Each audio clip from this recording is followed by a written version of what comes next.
arduamente contra a incapacidade momentânea de improvisar virtudes não cultivadas. Entretanto, contam com o apoio dos guardiães que os buscaram carinhosamente, através das inclemências dos ambientes sinistros.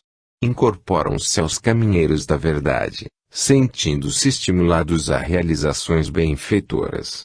Fracos, indecisos em suas atitudes renovadas, buscam mentalmente o porto seguro do amor e indagam de si mesmos como puderam fugir da luz que tanto bem agora lhes faz. Sentem que o pouco produzido por cada um somado aos esforços dos que os precederam na tarefa, formam o conjunto de harmonia utilizado pelo Senhor na execução final da paz, ideal de uma humanidade esgotada em sua capacidade de sofrer pelos próprios desvarios. Já não se impõe compulsoriamente a verdade à sociedade atual pois, esclarecida cientificamente, libertou-se do dogmatismo, embora continue a vogar ao sabor das ondas, incapaz de encontrar a direção segura. Os homens já sentem que precisam buscar dentro de si as respostas para as interrogações que nascem a cada momento, perturbando-lhes a clareza de raciocínios. Se firmes em seus propósitos de pesquisa sincera, encontrarão as alegrias do Evangelho de Jesus. Necessitam, porém, de uma predisposição que os capacite a assimilar-lhes os ensinos e esta predisposição chama-se amor. Amor que se revelará através da compaixão pelo semelhante, integrando-os ao número dos que, há 2000 anos, fazem do meigo pastor de almas inspirador de seus gestos de fraternidade. Levanta-te e caminha, disse Jesus, ensinando-nos a não permanecer espiritualmente estacionados em torno das deficiências que nos tolhem os passos. Libertemo-nos da paralisia espiritual do tédio. Rompamos com a tradição de egocentrismo que nos impede de alargar o raio visual. Deixemos que ele atinja o maior âmbito possível e, assim, o centro da circunferência representado pelo nosso eu estará reduzido à sua verdadeira proporção. Logo que ampliarmos os pensamentos e dilatarmos a sensibilidade para o bem, maior será a capacidade do círculo em que nos situamos, para conter as bênçãos que nos felicitarão a alma. Que nossos corações possam expandi-los neutralizando as trevas, como pequeninos sóis interiores. Por mais obscuros que vos sintais, dai ao máximo amor de que vos sentirdes capazes. Trabalhai, mesmo que vos tolham, frequentemente, os sentimentos negativos de inferioridade. São ressurgimentos de culpas passadas, ameaçando encobrir vossos bons propósitos. Fazei-vos surdos aos apelos da retaguarda e segui adiante. Clamam contra vós aqueles que não compreendem os objetivos mais nobres. Deixai-os entregues à sua faina inglória e segui avante resolutos. O Senhor vos espera no caminho. Acena-vos e deixe que sigais ao seu encontro. Desceu a terra como o pastor procurando a ovelha desgarrada. Acarinhou-a, instruiu-a, fê-la sentir seu amor. Voltou-se então à estrada real da vida e espera-a, renovada em suas disposições de servi-lo. Que importa tenhamos seguido atalhos ínvios onde o compassivo nos veio buscar. Seu olhar agora se fixe em nós convidando-nos a segui-lo, sem esmorecimento. Que a luz das verdades cristãs faça de vossas vidas o sonho realizado das almas que se enamoraram do bem, transformando-vos em trabalhadores ativos e felizes na seara do Senhor. Sejamos todos um só rebanho para um só pastor. Que se generalize a atividade em sua vinha e alegres cantem uníssonos que os servem com ardor, sejam os últimos ou os primeiros a incorporar-se às falanges do amor. Atendei, o Senhor vos chama. Amai-o, amando a toda a criação. Bezerra de Menezes. Capítulo 17. Maria. Como legionário romano em Jerusalém, eu a vi e encantei-me com sua doçura, sendo impossível desde então esquecê-la, porque o amor ao que é belo e puro enche a alma de suave enlevo. Guardei a imagem de seu rosto angelical como uma relíquia em contraposição aos quadros apavorantes das guerras cruéis. Precisava permanecer longe da família por motivos profissionais, naquela terra infeliz e rude, cheia de almas inconformadas, odiar com todo vigor os incautos dominadores colocados entre eles e sua tão ambicionada soberania. Por mais belos e superiores em cultura e arte, por mais esclarecidos nas conquistas intelectuais da época, não passaríamos nós, os romanos, de simples intrusos, elementos de destruição e desgraça, diante do mais humilde filho do povo judeu tão cheio de orgulho em suas tradições. Como colocar-me em situação de simpatia diante daquela alma fiel às suas crenças religiosas? Pensava ao observá-la. Não havia em sua beleza a mais leve sombra de coquetaria feminina. Dir-se-ia tratar-se de um anjo, antes que de uma mulher. Caminhava com simplicidade, parecendo esquecida de si e do que a cercava. Digna filha de um povo que se dizia escolhido, seu próprio ser encarregava-se de clamar que era um ente cheio de nobreza. Por muitos anos não pude esquecê-la. Instintivamente, estabeleci a comparação entre sua imagem e a de qualquer outra mulher que surgisse em meu caminho. Entretanto, encontrei um sincero amor na companheira que o destino me concedeu.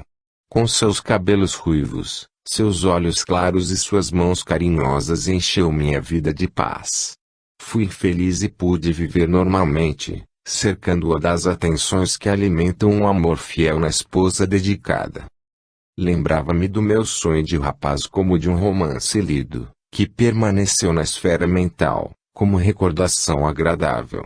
Homem maduro e realizado, encarava meus sonhos de jovem como pruridos de sentimentalismo que, inegavelmente, tiveram encanto em sua época. Cumpria fielmente meus deveres e possuía a recompensa da família bem abastecida e feliz. Certo dia, fui chamado a cumprir uma ordem. Teria que participar da execução de um criminoso. Todas as medidas estavam sendo tomadas para reforçar a guarda, pois era o criminoso muito popular e temia-se algum distúrbio. Armei-me como convinha e pus-me a caminho. De passagem, olhei distraidamente a casa que me prendera aos sonhos da mocidade e segui apressado em direção às obrigações do dia. Juntei-me aos companheiros e partimos em busca do prisioneiro. Grande surpresa nos esperava. Deveríamos flagelar um homem que em nada se assemelhava a um criminoso. Mantinha-se digno e sereno como se fosse julgar a nós. Sentíamos como se devêssemos apanhar as chicotadas que lhe eram desferidas e havia um constrangimento geral com a situação inesperada. Libertamo-nos, logo que pudemos, certos de que jamais veríamos coisa semelhante. Mas entregue a novo julgamento, concluíram que era necessário ir até ao fim e pusemo-nos a caminho, contrafeitos, nós que já estivéramos em contato direto com a sua personalidade inconfundível. Não entendíamos bem a finalidade daquilo, mas era preciso obedecer. Seguimos através das ruas da cidade onde a multidão nos cercava. Foi terrível aquele dia. Parecia que todos os espíritos malignos saíram às ruas e nós éramos seus mandatários. Mais adiante paramos para auxiliá-lo a levantar-se de sob o peso da cruz que carregava e, com a rudez exigida pela situação, fizemo-lo caminhar novamente. Eis que surge, do seio da multidão, um grupo de mulheres e paro estarrecido. Vejo, com o semblante transtornado de aflição e carinho, aproximar-se de nós eleita de meu coração. Sinto-me imediatamente na condição do mais horripilante dos carrascos. O impulso de simpatia que me despertara o condenado transforma-se instantaneamente em horror por mim mesmo e tenho ímpetos de fugir. Quero correr a socorrê-lo e não tenho coragem. Permaneço qual estátua a observar a cena. Uma das mulheres aproxima-se do condenado e enxuga-lhe o suor e o sangue, beijando-lhe as mãos crispadas de dor e sofrimento. Neste momento alguém mais rude da comitiva executora afasta, asperamente, as recém-chegadas. Eu permaneço imóvel. Não fosse o horror da cena, creio que todos teriam notado meu estado de estupor. Procuro reagir, mas já não consigo olhar para o que faço. Meu pensamento está fixo na mulher que vi, A donzela meiga transformada em estátua viva de dor. Como poderia ajudá-la? Sustar a condenação era impossível. E eu que ansiara, no passado, por estar junto a ela, desejaria que não me visse e que não estivesse presente. Não ousava sequer fitá-la, eu que sonhara com a sua presença e pusera em suas mãos a condição única para ser feliz na terra. Observei-a para que não fosse desrespeitada. Insensivelmente, acerquei-me do seu grupo, como que atraído pelos únicos seres que fossem dignos naquela turba. A dor não lhe roubava a maravilhosa vibração de anjo caído do céu. Continuava a caminhar como ser único na terra. Compreendi então que meu sentimento em relação a ela era mais do que amor, era veneração. Por que destino cruel aquela que seria digna de figurar entre as primeiras de seu povo via-se assim espezinhada pela situação aviltante de mãe de um criminoso, embora tão sereno em sua dor? Que problemas intrincados a teriam conduzido a sofrer desta forma? Doeram-me as pancadas percutidas pelo martelo no madeiro da cruz. Sentia-me arrasado ao pensar como estariam penetrando fundo em seu coração feito para amar e não para ser trespassado por uma dor tão cruel. De pé, entre outras mulheres, parecia que carregava sobre si toda a dor do mundo e eu desejaria prostrar-me diante dela, implorando-lhe perdão para os que a faziam sofrer assim. Não sabia quais as culpas de seu filho, mas estava certo que a ela nada poderia ser inculpado. Juraria que fora mãe dedicada, prestimosa e tal nobreza se irradiava também dele, e facilmente viam-se os reflexos de uma afinidade angelical entre ambos. Via chorar e não a pude consolar. Amei-a com ternura ilimitada naqueles instantes, entretanto, via engrandecida sem compreender sua real situação. Sua figura humana não pôde inspirar-me a ponto de revelar-se única entre as mulheres que pelo mundo passariam. Estive diante dela genuflexo em espírito. Apreciei sua grandeza de alma e não sabia que presenciava o maior drama da história e que estava possuído do grande privilégio de contemplar a mãe de Jesus. O amor profundo que me inspirava tinha origem no fato de ser um espírito de alta hierarquia que baixara à terra, em missão de renúncia e amor. Possuindo em alto grau semelhantes virtudes, bastaria um simples olhar seu para que os homens se sentissem guindados aos sentimentos mais elevados. Logo que não fossem dos mais embrutecidos, sentisse-iam inspirados por seu meigo semblante feminino, cuja ternura jamais fora igualada. Passou sobre a terra como um suave rocio, que beija levemente as flores que toca, refrescando-as e tornando-as mais belas. Sua doçura era tal que me encantou e me manteve preso, apesar do turbilhão de paixões, à nossa volta, naquela tarde. Ao retirar-me de lá, estava convicto de que os condenados deveríamos ser nós e uma estranha ordem de ideias inverteu os valores da vida a meus olhos daí por diante. Já não possuía firmeza no comandar ou obedecer. Ansiava por alguma coisa que não saberia explicar e que me locava, fundamente, no olhar dela e de seu filho. Por convicção íntima, sabia que o mundo seria melhor dirigido se quem estivesse nos tronos possuísse a brandura daqueles dois seres. Por mais estranho que me parecesse, os sentimentos revividos de uma juventude longínqua não alteravam em nada o amor em meu coração pela companheira de existência. Senti, assim, quão nobre é o amor verdadeiro, aquele cheio de idealismo. Vibra de forma tão generosa ao ser inspirado pelas almas puras, que não desaparece quando partilhado, ao contrário, incentiva quem o sente a dar-se, multiplicando-se para melhor doar-se. Inspirado na elevação de espírito que se irradiava de tal criatura, pude amar com mais firmeza a esposa que possuía, pois vi agora em todas as mulheres um reflexo de sua grandeza d'alma. Predispunha-me, com sua simples recordação, a julgar que havia uma semente daquela grandiosidade de que era portadora, em cada mulher. Era um ideal sublime a ser atingido por todas e em todas passei a respeitar uma candidata às virtudes angelicais que identificara, sem dificuldade, naquela que conhecera tão superficialmente, mas cuja observação ligeira fora o suficiente para inspirar-me de forma tão elevada.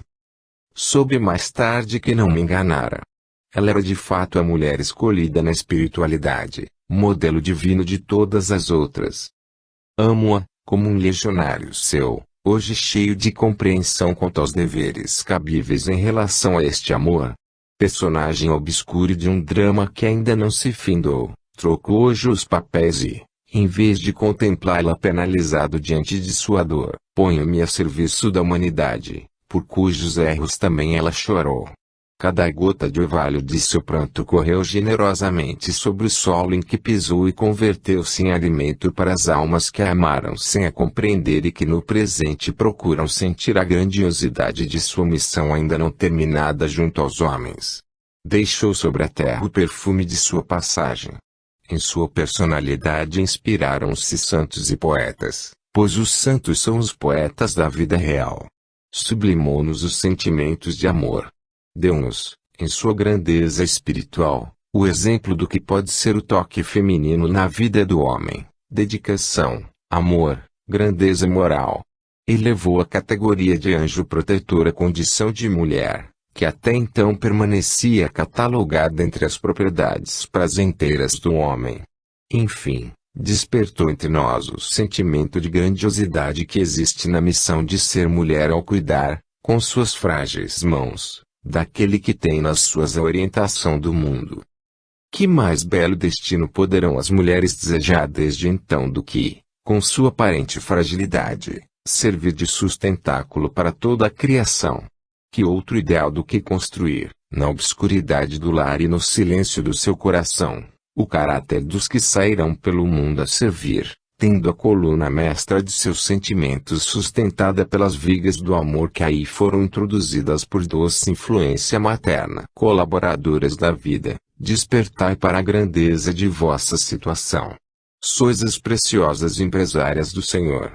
De vossas escolas anônimas de amor saem, gerados em carne e em espírito, os embriões do futuro.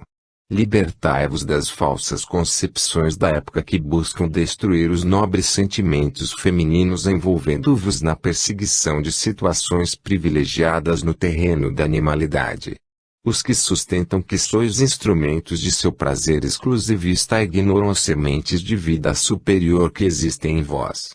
Mostrai-lhes que não sois somente agradáveis aos olhos, fazendo-os sentir que possuís aquele suave encanto que não sabem ainda avaliar, para compreender com exatidão a vossa condição feminina.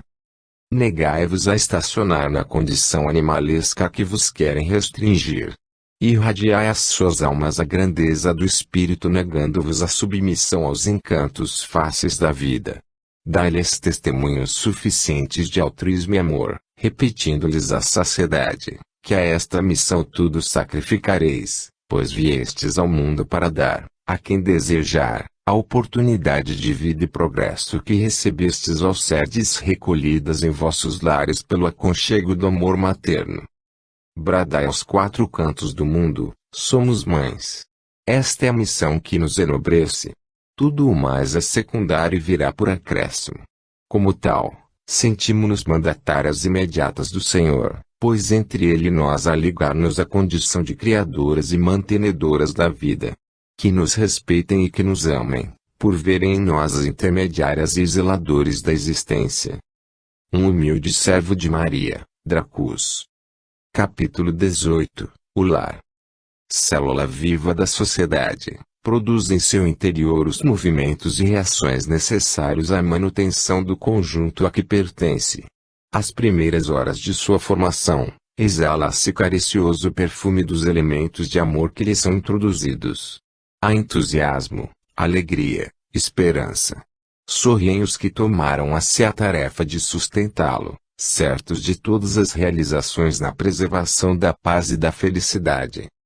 Paira em torno deles uma vibração de alegria, produzida pela capacidade de sintonia de corações positivos com tudo que se conserva em faixa vibratória semelhante. A felicidade e a paz são recebidas como coisas naturais, e somente serão devidamente valorizadas quando a luta se introduzir como companheiro indesejável neste reduto do amor, a perturbá-lo, forçando-o a abandonar sua tranquilidade, a bem da disciplina do universo. As primeiras vibrações de amor em torno do lar que se inicia, surge no coração dos cônjuges o desejo de ver realizado, objetivamente, algo que comprove a capacidade criadora de suas vidas. Como um raio de sol, penetra o príncipezinho, amado e acarinhado, em seu reino de ficção. Nada mais será aí realizado sem consulta prévia aos interesses do novo hóspede.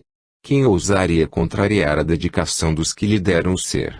Esquecidos de suas predileções anteriores, dão seu trabalho feliz, cercando de atenções e carinho a obra do amor que lhes surgiu no cenário da vida. De seu caráter, de seu futuro, nada conhecem. Dão-se com inteira dedicação ao pequenino ser e esperam que em amor lhes seja possível continuar a viver e servir. Nada lhes arrefece o ânimo. Renunciam ao sono, nos passeios, às vaidades e acham-se santificados em suas puras intenções. Trouxeram ao mundo uma célula divina, que lhes enche de bênçãos a existência. Amam a vida que lhes atendeu aos mais íntimos anseios da alma. Passa-se o tempo com seu cortejo de renúncias. À proporção que o trabalho aumenta, diminui a possibilidade de repouso, de alegria despreocupada de lazer. As horas antes dedicadas à palestra repousante e feliz, terão que continuar indefinidamente no rol dos momentos de árdua atividade a benefício da sustentação da paz comum. Quem é o esposo? Quem é a esposa? Células geradoras e mantenedores da vida.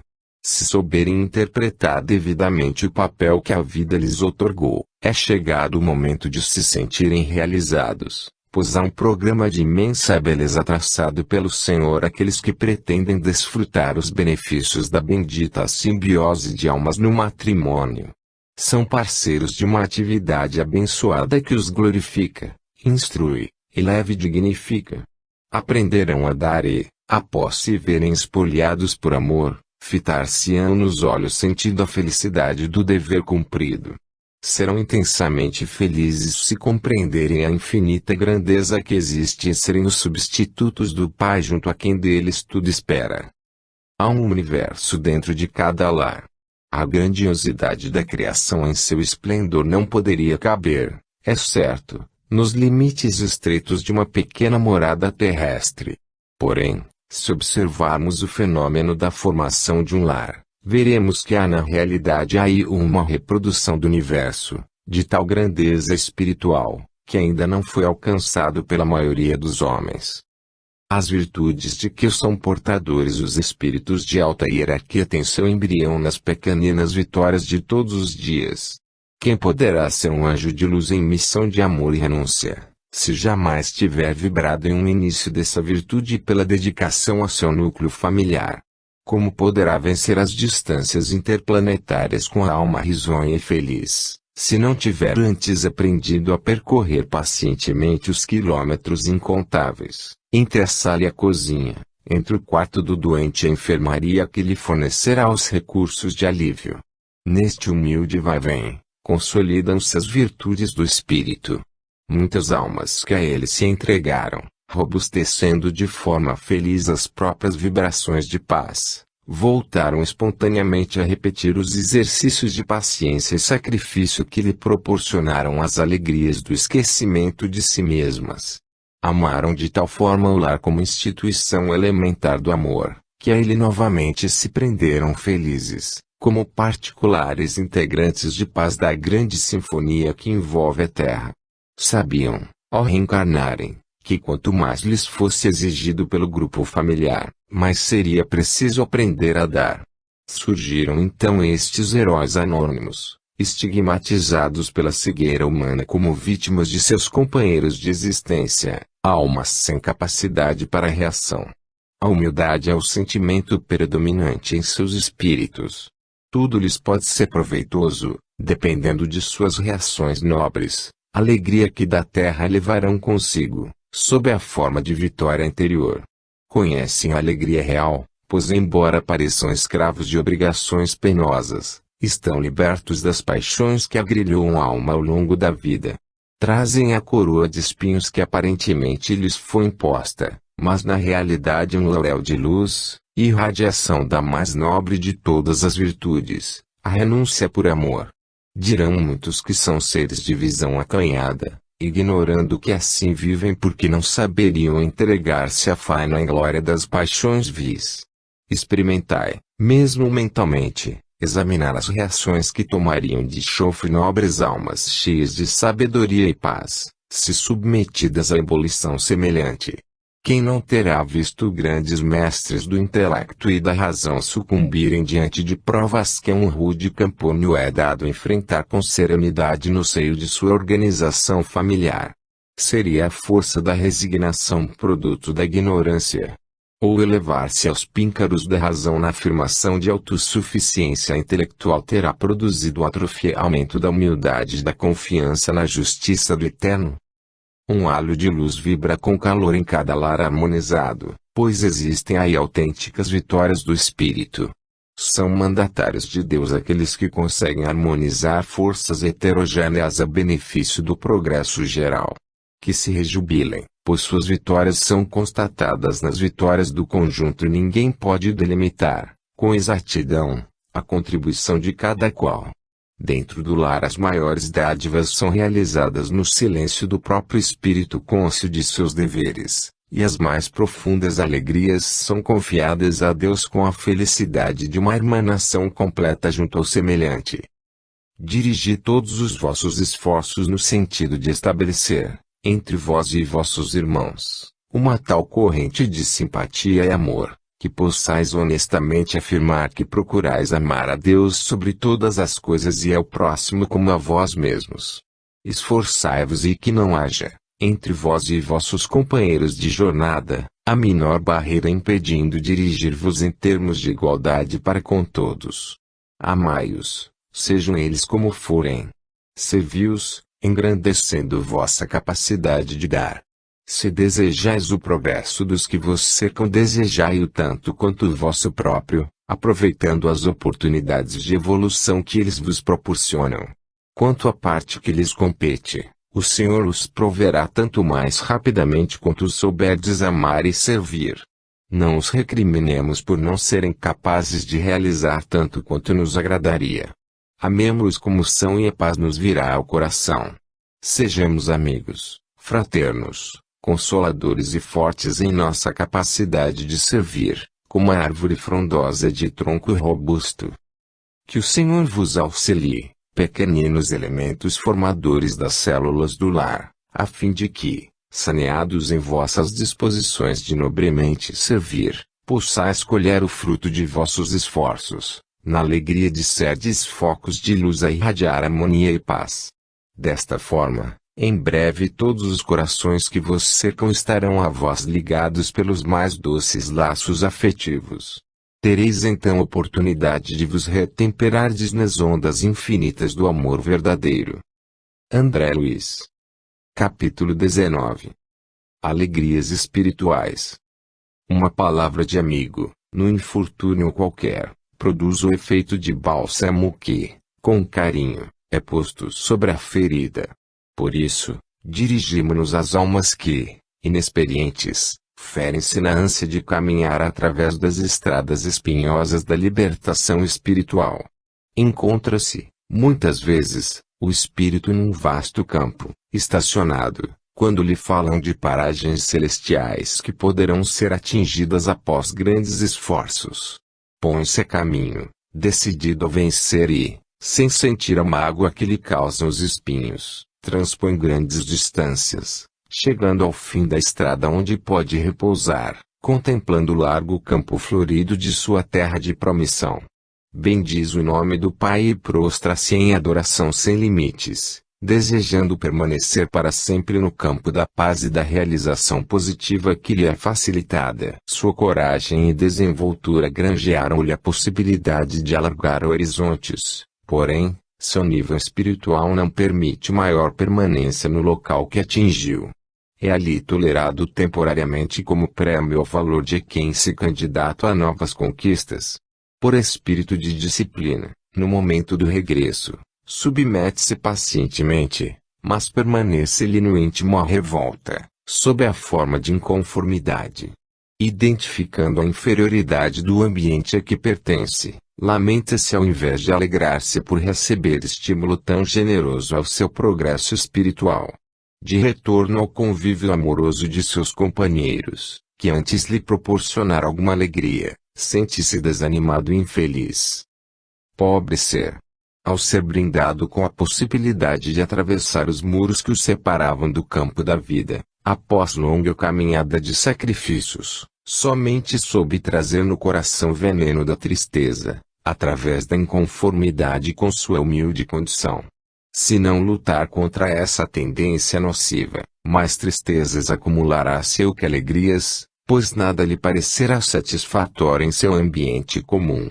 É necessário equilíbrio aos que atingem um determinado estágio espiritual, a fim de compreenderem as nuances sutis do egocentrismo que se apresenta embuçado sob o aspecto de idealismo.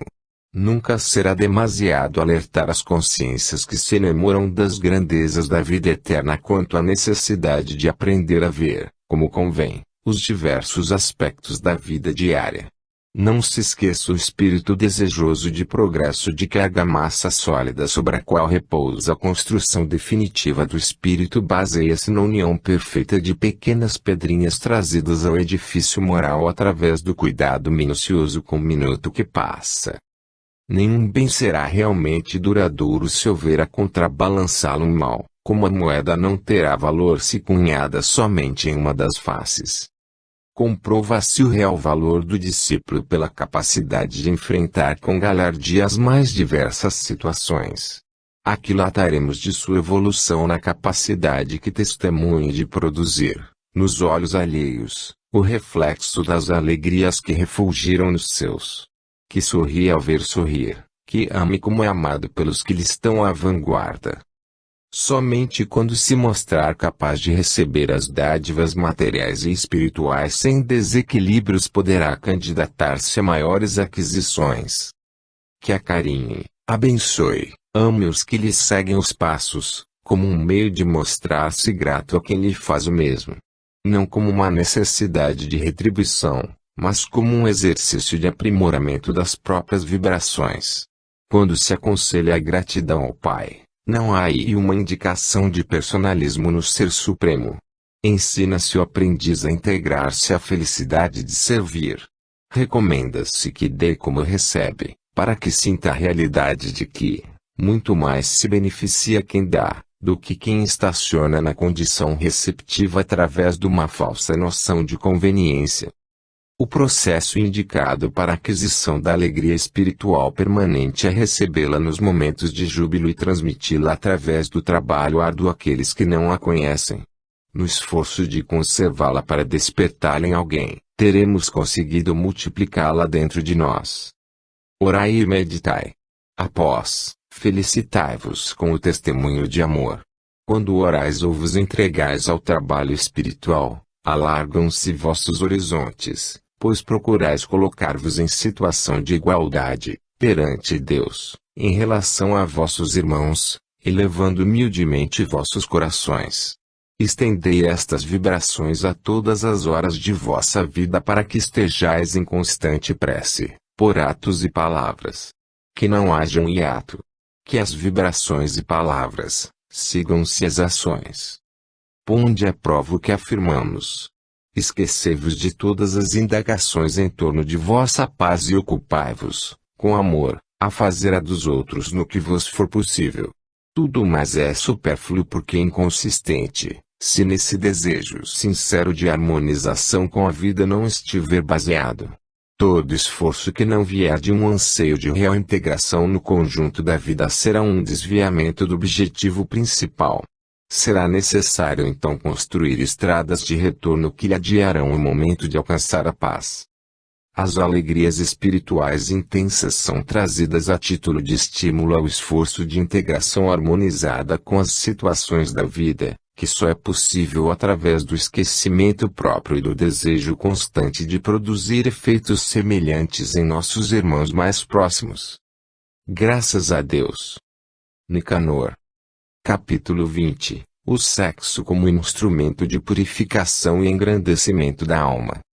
Nesta hora em que a humanidade se volta para os valores materiais como única fonte de bem-estar, na esperança de obter felicidade por meios inadequados, é oportuno examinar, sob o aspecto real, um dos instrumentos mais capazes de desvirtuar-se em mãos inábeis, o sexo. Através dos milênios vem o homem cavalgando, com maior ou menor êxito, a limária de seus instintos, desprezando-os ou superestimando-os, mas raramente se dando conta da poderosa força motriz que leva consigo e, mais dificilmente ainda, sentindo o verdadeiro objetivo a que se destina. O Senhor colocou a atração do sexo como a mais remota manifestação do amor universal, como a ponte que ligaria os seres no despertar da consciência individual, ao grande envolvimento de amor que paira sobre a vida. Justifica-se, pois, que seja o instinto que mais fortemente se manifesta nas criaturas após de autoconservação. Existir para amar é uma conjugação de fatores que rege a vida normal, projetando-se através de uma escala infinita de sublimação que conduz a graus cada vez mais aperfeiçoados de felicidade e paz. Profundos trabalhos de renovação espiritual são executados sob o impulso desse instinto, sem que os interessados possam avaliar quanto devem a tão incompreendida atração do sexo. Por ser a força mais generosa da vida, inebria o homem, a ponto de distraí-lo do objetivo real a que se destina e, geralmente, só após profundas desilusões, sente-se ele capacitando a raciocinar sobre a forma adequada de aplicá-la. É profundamente triste que ainda não haja alcançado a divulgação devida ao conceito de que o sexo é uma força essencialmente libertadora, capaz de aproximar o homem e o seu Criador, nas características primordiais de sua natureza divina, criar e amar, dar vida e sustentá-la, doar-se para renovar-se ao semelhante. O homem que detém o controle dessa energia interior pode ver, no sexo oposto e no seu próprio, seres dotados de uma possibilidade maravilhosa de engrandecimento, mantenedores e guardiães da vida no planeta. Esta função precípua do instinto iluminado pela razão. A par dessa prerrogativa humana e eterna de modeladores de almas e de corpos, há as consequências correlatas de uma possibilidade crescente de amar e servir ao semelhante através do contato recíproco. O homem, com suas características de liderança e firmeza, é capaz de transformar-se no apoio e no estímulo às realizações de suas irmãs, almas femininas que esperam amparo e incentivo para a realização do sonho de projetar-se no panorama da vida como intermediárias e manipuladoras das forças que se combinam para a continuidade da espécie. Desse contato recíproco, em que cada qual deve dar-se para possuir, surge o jogo de forças morais e espirituais de transformar, sublimando, as características individuais, numa necessidade crescente de assimilação e reajustamento. Não sabemos a qual dos dois aspectos atribuir maior realce, maior valor, se a reprodução em si é uma possibilidade de reajustamento recíproco, no estreito contato estabelecido entre os seres que a ela se entregam. Mesmo aqueles que obedecem ao instinto de forma elementar, sem noção do seu elevado teor de espiritualidade, não escapam à influência educativa do convívio humano, a despertá-los para os princípios básicos do sentimento, degrau inicial para uma introdução aos valores eternos do espírito. Como crianças atraídas à escola pelos folguedos, assimilam os ensinamentos de que ela é pródiga e, em breve, ver-se-ão promovidos a um grau superior de compreensão, sem mesmo se aperceberem. Aquele, pois, que abre as portas da existência para novos seres, não só dá vida aos que chegam, mas especialmente está animando em si o desabrochar de valores espirituais, por ser forçado a multiplicar-se em seu mundo interior. Molda-se aos acontecimentos, crescendo, à proporção que o tempo passa, na formação de um corpo de ideias e criações próprias, como se fosse, aos poucos, gerado para uma nova existência espiritual no seio generoso da vida.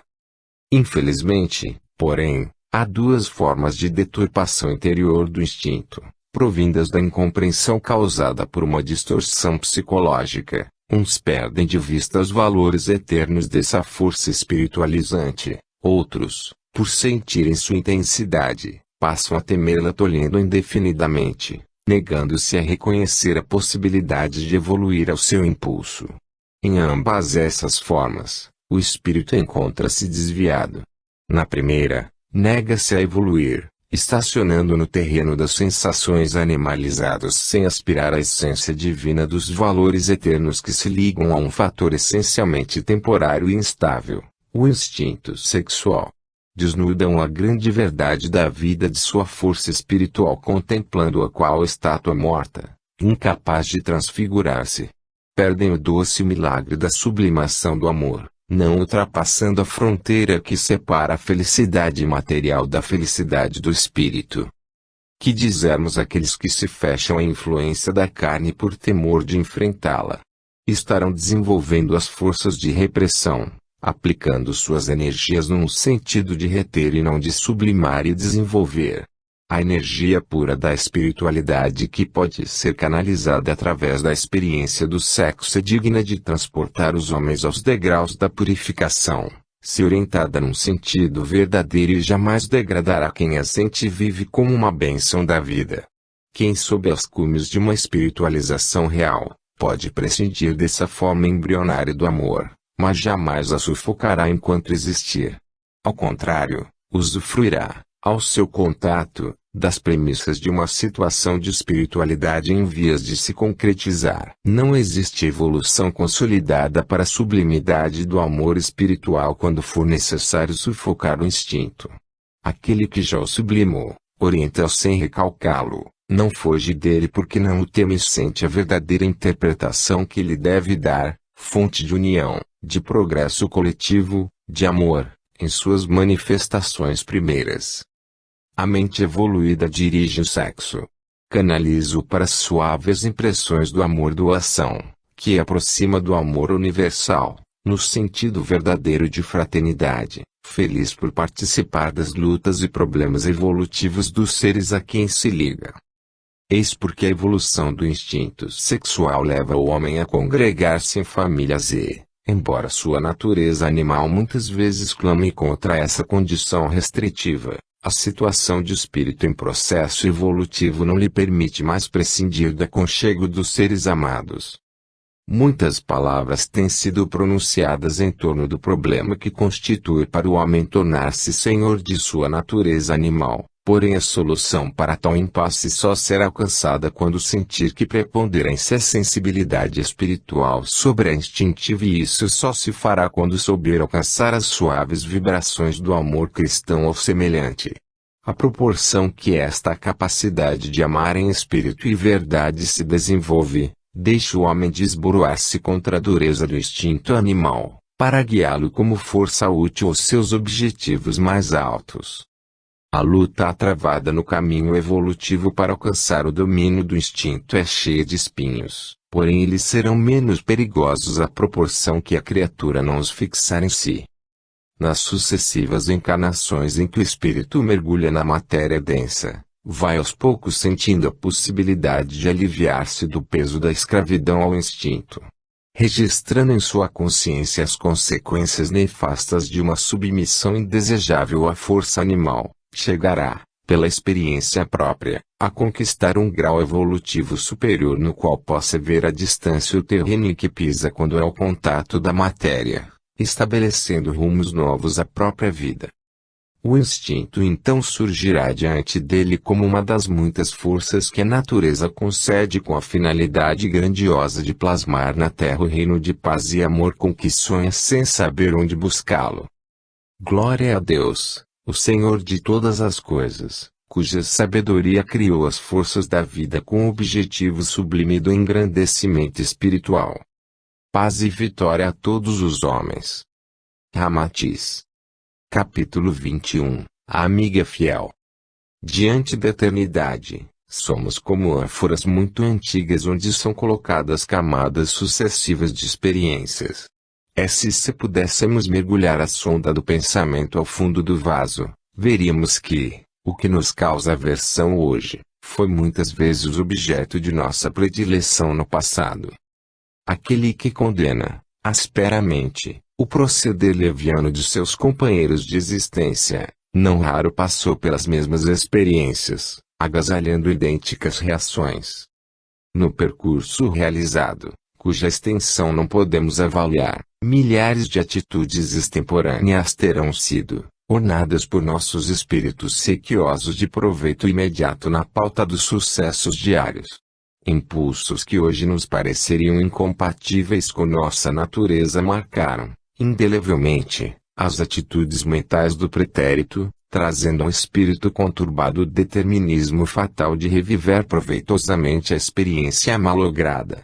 Além dessa experiência renovadora, contar agora com o ônus de ter infligido a dor e o desencanto a seus companheiros de jornada.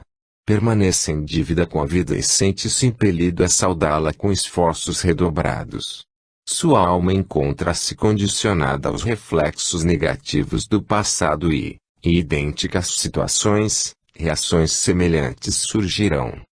Agasalhando propósitos sinceros de renovação, o espírito que deseja reiniciar a jornada terrena busca um elemento salvador que o desperte no momento da prova decisiva. Conhece a força do hábito sedimentado em sucessivos fracassos e teme o esquecimento temporário em que se verá imerso. Valoriza então a dor como fonte de esclarecimento e alerta. Certamente que, como filho de Deus, a luz o atrai intensamente. Sonha com a ventura das almas eleitas. Não há, em seu espírito, uma atração mórbida para o sofrimento, porém compreende que se puser algumas pedrinhas dentro do seu calçado, já não caminhará tão distraído como se fizera costume seu. Em sua alma rebelde a reflexão está condicionada à dor e parece-lhe perigoso caminhar sem esta companheira, que o tem despertado para a visão mais clara da vida. Num gesto de profunda nobreza abraça-a e pede ao Senhor lhe permita levá-la consigo no caminho da renovação. Desfaz-se das facilidades que o predispuseram ao gozo excessivo no passado e submete-se à disciplina espartana. Mas a dor é companheira tristonha. Suportada longamente traz profundo cansaço. Quanta gente distraída e feliz à beira do caminho, pensa o viajor, e eu a carregar comigo este fardo tão pesado. Observando-o, vemos que caminha, mas seu coração vacila prestes a entregar-se ao desânimo. Sente-se só e seus olhos fixam-se, insistentemente, nos que parecem cercados de alegria. Em sua solidão, ainda não valoriza a felicidade interior de sentir-se acompanhado pela sentinela fiel, que por vontade própria procurou trazer consigo na jornada do ouvido temporário. Abra as janelas da alma e ouve o convite do prazer em que tantas vezes se deleitou no passado.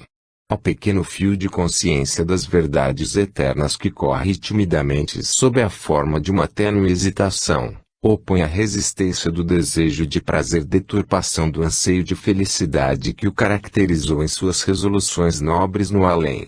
Assim, represada a consciência mais alta, dispõe-se a reingressar no âmbito das experiências deletérias, com esquecimento de todo um programa de realizações. Julga, enfim, poder felicitar-se com a ruidosa companhia dos que trazem afivelada ao rosto a máscara da felicidade fictícia e enganadora. Buscando o prazer desregrado, tem a impressão de quem se reintegra a um ambiente compartilhado em épocas não identificadas. Nesses momentos não percebe a seu lado a sombra fiel de sua existência. Nos primeiros volteios dessa girandola, sente-se feliz e muito bem acompanhado, pois todos à sua volta estão ocupados do mesmo anseio de perturbação da própria consciência. Mas toda alegria fictícia é intermitente por carecer de bases, consumindo energias que poderiam fazê-la duradoura. Atingindo este estágio, a alma é compelida a deter-se para a renovação de forças e contempla insensivelmente o que a rodeia. Observa o mesmo fenômeno em seus companheiros. Cada um deles tem ao lado uma sombra igual àquela que o acompanhou sempre pela vida, produzindo-lhes os mesmos sinais de tristeza. Admira-se de que não as pudesse ver logo. Compreende a ilusão que lhe causou a máscara afivelada aos rostos risonhos, impedindo de identificar os sinais denunciadores dos mesmos males. Continuando a observá-los, vê que ajustam sistematicamente a fisionomia sofredora à ilusão de uma expressão de alegria, em nada semelhante à que idealizou para si. Sente que para continuar a ronda inconsequente terá de transformar-se em ator fracassado, que não vive seu papel com sentimentos profundos e nada realmente duradouro alcançará por tais caminhos. Encontra-se novamente desanimada. A dor, companheira incômoda, não o abandona nem mesmo quando lhe opõe o gargalhar histriônico dos prazeres fictícios. Nem o vinho, nem o ruído, nem a libertação total dos instintos, conseguem afastá-la. Por fim, levado por um velho ensinamento que aconselha a enfrentarmos aquilo de que nos desejamos livrar, volta-se decidido a investigar as razões da louca persistência com que é seguido. Está decidido a desafiá-la e, com todas as energias reunidas, liberta-se afinal de tão incômoda perseguição. Encara revoltado, enfurecido, sentindo-se lesado em sua felicidade pessoal por um mórbido instinto de perseguição. Reúne energias para a reação. Volta-se colérico e, ao fixá-la, para admirado. Esperava encontrar um feroz Mefistófeles, façanhudo e irônico, e vê-se à frente de uma triste sombra de olhos lacrimosos e atitude perdida de desânimo. Desarmado em sua violência, interroga-a quanto aos seus propósitos, e ouve, com espanto, que ela é sua escrava. Espera, pacientemente, o dia em que seu Senhor a libertará. Através de milênios o vem seguindo, fielmente, como serva humilde. A cada experiência vivida, sobre seus ombros, novos fardos são lançados e mais pesada se sente. Terminada a cegueira temporária das encarnações, dá-se o reencontro mais nítido em que seus préstimos são devidamente valorizados, porém, diante do esquecimento compulsório da nova existência, sente-se repudiada e esquecida. Incalculável é a admiração de seu impulsivo interlocutor. Vê-se impossibilitado de continuar a guila por um delito cujas consequências só ele cabe sanar. Jamais semelhante ideia lhe passara pela mente e reconhece que estivera sempre empenhado em fugir a qualquer investigação honesta. Sente-se humilhado e pequenino em sua inconsequência. Aquela sombra já não lhe causa aversão. Responsabilizado, suas fibras de honestidade começam a despertar, num chamamento interior para a análise de seus atos. Fará uma parada procurando aliviá-la de seu peso, já que a ele cabe a culpa de permanecer oprimido e infeliz. Surgem alguns traços de altruísmo e os primeiros passos são dados no caminho da redenção. Despertou em si o sentimento do dever e através dele encontrará a alegria sonhada. E saem, ambos, em busca de novos caminhos nos quais ele permanecerá a seu lado, a princípio pelo sentimento de honra, e após algum tempo, pelo prazer, antes desconhecido, de consolar os tristes e oprimidos. Conseguirá enfim levar a cabo sua missão e, após reconhecer a dor como amiga insubstituível, libertando-a de seus fardos, correrá a mostrá-la, como um troféu de luz, a todos aqueles que ainda não a puderam entender. Exibi-la como conquista máxima de sua vida, concitando seus companheiros a um exame profundo da própria situação. Será um pioneiro entre aqueles que ficaram para trás. Dirão que a nova máscara afivelada ao rosto transforma de tal maneira que é quase impossível identificá-lo, mas não resistirão à curiosidade de examinar-lhe as novas condições de vida. Grande surpresa os espera, pois encontraram alguém cuja satisfação serena não se desfaz, sendo já impossível para ele alcançar os extremos da alegria inconsciente seguida da tristeza da depressão. Indagando dos processos que utilizou para conseguir tal resultado, receberão como resposta: consultem as sombras que os seguem. Julgam-no louco. Como poderá uma sombra trazer tranquilidade a alguém? Explica-lhes então o trabalho a que se entregara junto à sua própria dor e, após, apresenta resplandecente de luz aos olhos estupefatos dos que a conheceram como escrava infeliz e obscura. Após essa demonstração retira-se abraçado a ela, risonho, sob o olhar cheio de espanto dos que ouviam, disposto a voltar tantas vezes quantas forem necessárias, para animá-los a fazer o mesmo teste de interrogação à própria dor. Após essa demonstração retira-se abraçado a ela, risonho, sob o olhar cheio de espanto dos que ouviam, disposto a voltar tantas vezes quantas forem necessárias, para animá-los a fazer o mesmo teste de interrogação à própria dor. Emanuel. Capítulo 22, Vitória. Em nome do Senhor está terminada a primeira parte deste pequenino esforço realizado por indicação nossa, a quem serve com o desejo de acertar. Na pauta das atividades humanas, muitas realizações positivas esmaecem, antes mesmo de atingir o vigor inicial, dissolvidas pela insegurança no querer e no sentir. A segurança que propicia a vitória exige esforços constantes de perseverança dirigida com um objetivo único. Ao tentar caminhar na estrada da realização em sentido oposto ao que até então se dirigia, preciso o aprendiz usar persistentemente o ariete do pensamento firme contra as muralhas da incompreensão, por ele mesmo construídas no passado invigilante.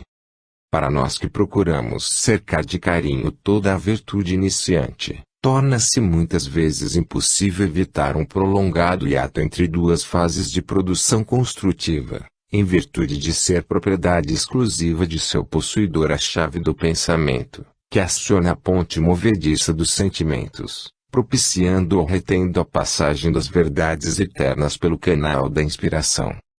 Através do trabalho de esclarecimento espiritual, o Senhor nos permite colocar no extenso campo de sua seara várias sementinhas e, com o correr do tempo, temos a satisfação de vê-las apresentar os primeiros indícios de transformação. Em um prodígio de força vital, prenúncio de germinação, desfaz-se a casca do seu envoltório, permitindo a fixação ao solo, com a consequente possibilidade de desenvolvimento completo. É quando a alma começa a esquecer-se de si mesma, lançando fora de seu antigo envolvimento de pensamentos egoístas, as raízes de um desejo sublimado de servir. Julgareis que daí por diante realizará livremente e essa impressão também lhe chega, mas em breve sentirá que para afirmar-se tem de vencer a dureza do solo nem sempre preparado pela chuva benfeitora do amor. Suas raízes terão de contornar as pedras do endurecimento moral por seu livre arbítrio colocadas no solo em que agora deseja desenvolver-se. Há que renascer e recomeçar no terreno mal cuidado do passado, porém, a cada pequenino obstáculo contornado, sentir-se-á mais vigorosa. Na floresta intrincada das incompreensões humanas, coloca o Senhor o rio tranquilo da fé, para os viajores que desejarem chegar à meta sonhada. Todas as vezes que sentirem sua embarcação ameaçada de submersão pela insegurança e fragilidade do material de que se constitui, terão de invocar novos recursos, com a firmeza da vontade aliada à alta compreensão dos objetivos reais da existência. Com o auxílio do alto, deve o viajor compreender que sua jornada não vale por si mesma, mas pelas consequências que tiver para si e para os outros, conquistando uma visão de conjunto na qual todos os detalhes serão vistos como o valor secundário que realmente têm. Só a beleza da vida, só a felicidade do serviço por amor, terão verdadeiro sentido. A floresta que os cerca tem, realmente, aspectos horripilantes para quem se detém a examiná-los. Porém, estará a salvo se construir a embarcação da confiança e navegar suavemente o rio da misericórdia divina que atravessa. Assim, desejamos encorajar os médiuns iniciantes que sentem desabrocharem-se a flor da boa vontade, pois toda realização feliz é produto de esforço contínuo, através de longos períodos de exercícios e trabalho árduo. Nenhuma virtude, nenhuma aptidão é produto de improvisação fácil. Ao espírito desejoso de servir, recomendamos persistência, pois não existem privilégios. Consideramos os médiuns vitoriosos como seres que amaram tanto o ideal de servir que desenvolveram em si as forças capazes de destruir os obstáculos que os separavam da inspiração mais alta. Sabendo que o sopro divino paira sobre a criação, compreenderam que fazem parte do grande concerto de almas reunidas em torno do Senhor para a produção da vida. Tímidos, vacilantes, porém certos do que desejavam, iniciaram suas atividades redentoras e em breve viram-se totalmente envoltos pelo amor absorvente do Pai. Essa escalada dá-se às vezes